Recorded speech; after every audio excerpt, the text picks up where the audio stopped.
If you want to work in a way that's less burdensome and more enjoyable, then you should read this book by Dan Martell, which many lawyers have discovered and found incredibly beneficial.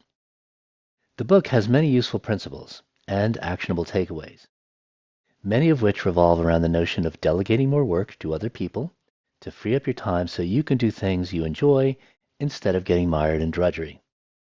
Let's dive into the book and examine one of the sections that's most useful. The discussion of what Dan Martell calls the buyback loop is something that you can act on right now without even having read the book. He explains that you start by continually auditing where you spend your time and identify low-value tasks that are draining your energy and keeping you from doing higher-value work that's more enjoyable. He begins with several examples of people who have embraced this principle, starting with the famous writer Tom Clancy. Many people don't realize that Tom Clancy delegated a lot of the work of writing his novels to other people, at least after he got famous and started cranking out novels more regularly. The book also cites the famous author James Clear, who wrote the best-selling book Atomic Habits, and offers up this quote, which is, I think, important to internalize, namely that people don't rise to the level of their goals, they fall to the level of their systems. And when you use the buyback loop system to gain time that you can use for more valuable work, you're in a much better position to enjoy your work and gain greater financial rewards from your efforts. Martell also shows you examples of Warren Buffett and Andy Warhol.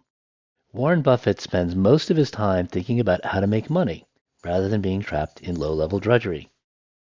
Andy Warhol, like Tom Clancy, discovered that he could delegate much of the creative work that he did to other people so that he could be more prolific and create work that was more financially successful from selling work that was created using the buyback loop system, even though he didn't necessarily call it that.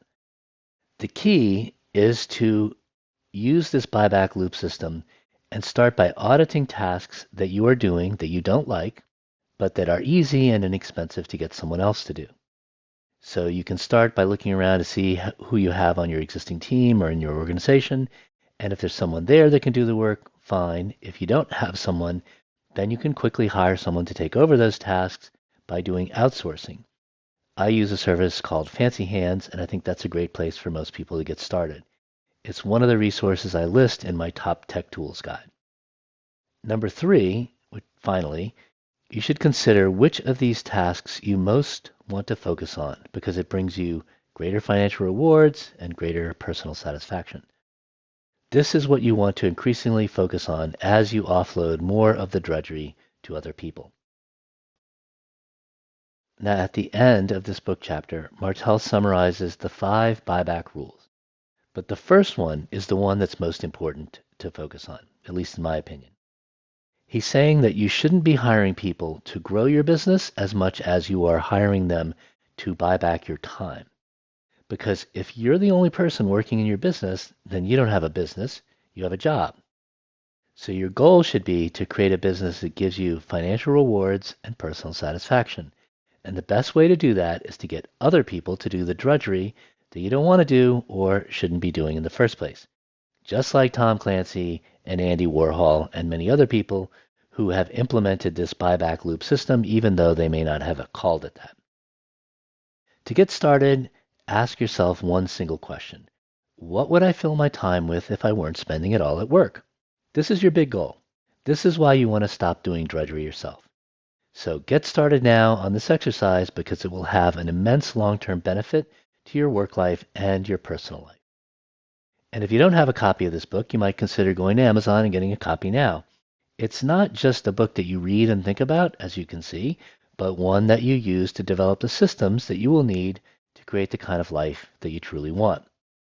And if you want to discuss what you learn in this book with other lawyers, then consider joining the Inner Circle and participating in our regular Zoom conversations that we typically have on Friday mornings. Remember that working smarter is about doing the necessary things in a way that's least burdensome and most enjoyable. Yes, working hard is important, but so is working smart.